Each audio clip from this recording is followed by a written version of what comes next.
ಎಲ್ಲರಿಗೂ ನಮಸ್ಕಾರ ವೀಕ್ಷಕರೇ, welcome back to my channel. ನಾನು ಅನುಶ್ರೀ. ನಾನು ಇವತ್ತಿನ ದಿನ ಉದ್ದಿನ ವಡೆನ ಯಾವ ರೀತಿ ಮಾಡೋದಂತ ತೋರಿಸ್ಕೊಡಕತ್ತೀನಿ. ಯಾರೆಲ್ಲ ನೀವು ನಮ್ಮ ಚಾನಲ್ನ ಸಬ್ಸ್ಕ್ರೈಬ್ ಮಾಡ್ಕೊಂಡಿಲ್ಲ, ಪ್ಲೀಸ್ ದಯವಿಟ್ಟು ಸಬ್ಸ್ಕ್ರೈಬ್ ಮಾಡ್ಕೊಳ್ರಿ. ಹಂಗೆ ಬೆಲ್ ಬಟನ್ ಮೇಲೆ ಕ್ಲಿಕ್ ಮಾಡಿ ಒಂದು ಲೈಕ್ ಮಾಡಿರಿ. ಬನ್ರಿ ಇವತ್ತಿನ ವಡೆ ನಾವು ಸ್ಟಾರ್ಟ್ ಮಾಡೋಣಂತ. ಮೊದಲೇದಾಗಿ ನಾನು ಇಲ್ಲಿ ಉದ್ದಿನ ಬೇಳೆನ ನೆನೆ ಹಾಕ್ಕೊಳ್ಳೋಣಂತ. ಉದ್ದಿನ ಬೇಳೆ ನಾನು ಒಂದು ಗ್ಲಾಸ್ನಷ್ಟು ಈ ಅಳತಿ ಒಳಗೆ ನಾನು ತೊಗೊಂಡಿದ್ದೀನಿ. ಇದು ಒಂದು 1/4 kg ಅಷ್ಟು ಅದ ನೋಡ್ರಿ. ಹಾಗೆ ಒಂದು 2 ಚಮಚದಷ್ಟು ನಾನು ರೇಷನ್ ಅಕ್ಕಿನ ತೊಗೊಂಡಿದ್ದೀನಿ. ಇವಾಗ ಉದ್ದಿನ ಬೇಳೆನ ಚೆನ್ನಾಗಿ ವಾಶ್ ಮಾಡ್ಕೊರಿ. ಒಂದು 2 ಬಾರಿ ವಾಶ್ ಮಾಡಿಕೊಂಡು ಒಂದು ಗ್ಲಾಸ್ನಷ್ಟು ನೀರು ಹಾಕ್ಕೊಂಡು, ಜಾಸ್ತಿ ನೀರು ಇಡಬೇಡ್ರಿ, ಸ್ವಲ್ಪ ಮೀಡಿಯಮ್ದಲ್ಲಿ ನೀವು ಒಂದು ಗ್ಲಾಸಷ್ಟು ನೀರು ಇಟ್ಕೊಂಡು ನೆನೆಯಾಕ ಬಿಡ್ರಿ. ಒಂದು 2 ಗಂಟೆಗಳ ಕಾಲ ಅಷ್ಟು ಸಾಕಾಗುತ್ತೆ ನೋಡು, ಜಾಸ್ತಿ ಹೊತ್ತೇನು ಬೇಕಾಗಿಲ್ಲ. ನೀವು ಬೆಳಗ್ಗೆ ಮಾಡೋರಾಗಿದ್ದರೆ, ಬೆಳಗ್ಗೆ ಟಿಫಿನ್ಗೆ ಏನಾದರೂ ಮಾಡೋದಾಗಿದ್ದರೆ ನೀವು ಬೆಳಗ್ಗೆ ಒಂದು 6 ಗಂಟೆಗೆ ನೆನೆ ಹಾಕ್ಕೊಂಡ್ರೆ 8 ಗಂಟೆ ಅಷ್ಟೊತ್ತಿಗೆ ನಿಮ್ಗೆ ಉದ್ದಿನಬೇಳೆ ಹಿಟ್ಟು ರೆಡಿ ಆಗತ್ತೆ ನೋಡಿರಿ. ಇವಾಗ ಅಕ್ಕಿನೂ ಕೂಡ ನೆನೆದೈತಿ. ಇವಾಗ ನಾವು ಸ್ವಲ್ಪ ಜಾರಿಗೆ ಹಾಕ್ಕೊಂಡು ನಾವು ರುಬ್ಕೊಳ್ಳೋಣಂತ. ಇವಾಗ ಮೊದಲೇದಾಗಿ ಸ್ವಲ್ಪ ಅಕ್ಕಿ ನೆನೆ ಹಾಕ್ಕೊಂಡಿದ್ದೀನಿ ನೋಡಿರಿ. ಅಕ್ಕಿನ ಹಾಕ್ಕೊಳ್ತಿದ್ದೀನಿ, ಹಂಗೆ ಉದ್ದಿನಬೇಳೆ ಹಾಕ್ಕೊಳ್ತಾ ಇದ್ದೀನಿ.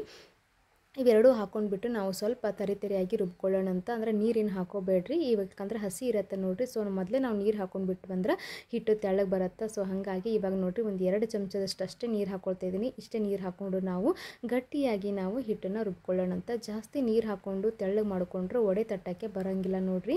ಸೊ ಹಾಗಾಗಿ ಇವಾಗ ಸ್ವಲ್ಪನೇ ಉದ್ದಿನಬೇಳೆ ಹಾಕ್ಕೊಂಡ್ಬಿಟ್ಟು ಎಲ್ಲನೂ ಹಿಟ್ಟನ್ನು ರುಬ್ಬಿ ಇಟ್ಕೊಳ್ಳೋಣಂತ. ಈ ಅಕ್ಕಿ ಯಾಕೆ ಹಾಕಿದ್ದಪ್ಪ ಅಂತಂದರೆ ಹಿಟ್ಟು ತೆಳ್ಳಗಾದ್ರೆ ಇದು ಗಟ್ಟಿ ಮಾಡುತ್ತೆ ಹಿಟ್ಟನ್ನು, ಹಂಗೆ ತುಂಬ ಕ್ರಿಸ್ಪಿಯಾಗಿ ಬರುತ್ತೆ ಅಂತ ನೋಡಿರಿ. ನೀವೇನಾದರೂ ಅಕ್ಕಿ ನೆನೆ ಹಾಕಿದ್ದಿಲ್ಲ ಅಂತಂದ್ರೆ ನೀವು ಇದಕ್ಕೆ ಅಕ್ಕಿ ಹಿಟ್ಟನ್ನು ಸೇರಿಸ್ಕೊಳ್ಬೋದು. ಒಂದು 2 ಚಮಚದಷ್ಟು ಅಕ್ಕಿ ಹಿಟ್ಟನ್ನು ಹಾಕ್ಕೊಂಡ್ರೆ ತುಂಬ ಚೆನ್ನಾಗಿ ಬರುತ್ತೆ. ಇದಕ್ಕೆ ನಾನು ಹಸಿಮೆಣಸಿನ್ಕಾಯಿ, ಒಂದು 2 ಹಸಿಮೆಣಸಿನ್ಕಾಯಿ, ಒಂದು ಅರ್ಧ ಚಮಚದಷ್ಟು ಮೆಣಸುಕಾಳು, ಹಾಗೆ ನೀವು ಮೆಣಸುಕಾಳನ್ನು ಹಾಕೋಬೋದು. 1 ಚಮಚದಷ್ಟು ಜೀರಿಗೆ ಹಾಕಿದ್ದೀನಿ, ಒಂದು ಅರ್ಧ ಚಮಚದಷ್ಟು ಸೋಡಾ, ಹಾಗೆ ರುಚಿಗೆ ತಕ್ಕಷ್ಟು ಉಪ್ಪನ್ನು ಹಾಕ್ಕೊಂಡಿದ್ದೀನಿ. ನೀವು ಇದಕ್ಕೆ ಕೊಬ್ಬರಿ ಕಟ್ ಮಾಡಿಕೊಂಡು ಕೂಡ ಹಾಕೋಬೋದು.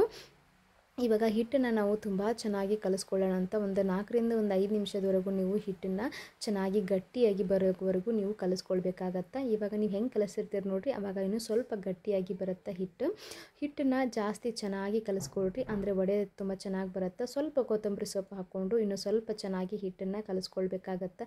ಈ ಹೋಟೆಲ್ದಲ್ಲಿ ಮಾಡ್ತಾರೆ ನೋಡಿರಿ ವಡಾನ, ಸೇಮ್ ಅದೇ ರೀತಿ ಆಗುತ್ತೆ. ಹಾಗೆ ತುಂಬ ಟೇಸ್ಟಿಯಾಗಿ ಹಾಗೆ ಕಲರ್ಫುಲ್ಲಾಗಿಯೂ ಬರುತ್ತೆ ನೋಡಿರಿ. ಆದಷ್ಟು ನೀವು ಹಿಟ್ಟನ್ನು ಚೆನ್ನಾಗಿ ಬೀಟ್ ಮಾಡ್ಕೋಬೇಕು, ಅಂದರೆ ನೀವು ವಡೆ ತುಂಬ ಚೆನ್ನಾಗಿ ಬರುತ್ತೆ. ಹಾಗೆ ಈ ಕಡೆ ಒಂದು ಸೈಡಲ್ಲಿ ಒಂದು ಬೌಲಲ್ಲಿ ನೀರು ಇಟ್ಕೊಂಡ್ಬಿಟ್ಟು ಈ ಹಿಟ್ಟನ್ನು ಒಂಚೂರು ಮಿಕ್ಸ್ ಮಾಡ್ಕೊಂಡಿದ್ದಾರೆ ನೋಡಿರಿ, ಅದನ್ನು ನೀರು ಒಳಗೆ ಹಾಕ್ಕೊಂಡು ನೋಡ್ಕೋಬೇಕು. ಈ ರೀತಿ ಹಿಟ್ಟು ಗಟ್ಟಿಯಾಗಿ ನೀರಲ್ಲಿ ಕರಗಲಿಲ್ಲ ಅಂತಂದ್ರೆ ವಡೆ ಹಿಟ್ಟು ತುಂಬ ಚೆನ್ನಾಗಿ ಬಂದಿದೆ, ಹಾಗೆ ಕರೆಕ್ಟ್ ಅಳತೆಗೆ ಬಂದೈತೆ ಅಂತ, ಹದ ಬಂದೈತೆ ಅಂತ ನೋಡಿರಿ. ಈಗ ಸ್ವಲ್ಪ ಕೈಗೆ ನೀರು ಹಸಿ ಮಾಡ್ಕೊಳ್ರಿ. ಕೈನ ಹಸಿ ಮಾಡ್ಕೊಂಡ್ಬಿಟ್ಟು ಈ ರೀತಿ ಹಿಂಗೆ ಹೆಬ್ಬಟ್ಟಿಂದ ಹಿಂಗೆ ಬೆರಳಲ್ಲೇ ಹಿಂಗೆ ಮಾಡ್ಕೋಬೋದು. ವಡೆ ಶೇಪ್ನ ಮಾಡಿಕೊಂಡು ನಿಧಾನಕ್ಕೆ ಎಣ್ಣೆಯಲ್ಲಿ ಬಿಡ್ರಿ. ಎಣ್ಣೆನ ಚೆನ್ನಾಗಿ ಎಣ್ಣೆ ಕಾಯಿಸ್ಕೊಳ್ರಿ. ಹಾಗೆ ಕರಿಯುವಾಗ ಲೋ ಫ್ಲೇಮಲ್ಲಿ ಇಡಬೇಡ್ರಿ, ಮೀಡಿಯಮ್ ಫ್ಲೇಮಲ್ಲಿ ಇಟ್ಕೊಳ್ರಿ. ಲೋ ಫ್ಲೇಮಲ್ಲಿ ಇಟ್ಬಿಟ್ರೆ ಏನಾಗುತ್ತಪ್ಪ ಅಂತಂದರೆ ಎಣ್ಣೆ ಸ್ವಲ್ಪ ಜಾಸ್ತಿ ಕುಡಿಯುತ್ತೆ. ಸೊ ಹಾಗೆ ನೀವು ಗ್ಯಾಸನ್ನ ತುಂಬ ಜೋರಾಗಿ ಇಟ್ಬಿಟ್ರೆ ಬೇಗ ಅದು ಮೇಲ್ಗಡೆ ಕೆಂಪಾಗಿಬಿಡುತ್ತೆ, ಹಾಗೆ ಹಿಟ್ಟು ಒಳಗಡೆ ಹಾಗೆ ಹಸಿ ಇರುತ್ತೆ ನೋಡಿರಿ. ಆದಷ್ಟು ಮೀಡಿಯಮ್ ಫ್ಲೇಮಲ್ಲಿ ಇಟ್ಕೊಂಡು ಎಣ್ಣೆನ ತುಂಬ ಚೆನ್ನಾಗಿ ಕಾಯಿಸ್ಕೊಂಡು ಮೀಡಿಯಮ್ ಫ್ಲೇಮಲ್ಲಿ ಇಟ್ಕೊಂಡು ನೀವು ವಡೆನ ಬಿಟ್ಕೊಳ್ರಿ. ಈ ರೀತಿ ನೋಡಿದ್ರಲ್ಲ ನಾನು ವಡೆನ ಶೇಪ್ ಮಾಡೋದು ತೋರಿಸ್ತಾ ಇರ್ತೀನಿ, ಇದೇ ರೀತಿ ನೀವು ಮಾಡ್ಕೊಳ್ರಿ. ಸ್ವಲ್ಪ ಹೆಬ್ಬಟ್ಟಿಂದ ಮಧ್ಯ ಹಿಂಗೆ ಪ್ರೆಸ್ ಮಾಡಿಬಿಟ್ರೆ ಅಂತಂದ್ರೆ ಹೋಲಾಗತ್ತೆ.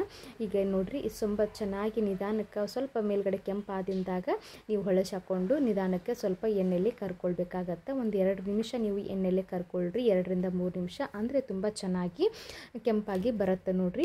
ಈಗ ನಾವೇನಾದರೂ ಹಸಿ ಇತ್ತಂತಂದ್ರೆ ಗ್ಯಾಸ್ಟ್ರಿಕ್ ಆಗ್ತೈತಿ. ಸೊ ಹಾಗಾಗಿ ವಡೆ ಹಿಟ್ಟನ್ನು ಆದಷ್ಟು ತುಂಬ ಚೆನ್ನಾಗಿ ಬೇಯಿಸ್ಕೊಳ್ಬೇಕಾಗತ್ತೆ ನೋಡಿರಿ ಎಣ್ಣೆಯಲ್ಲಿ.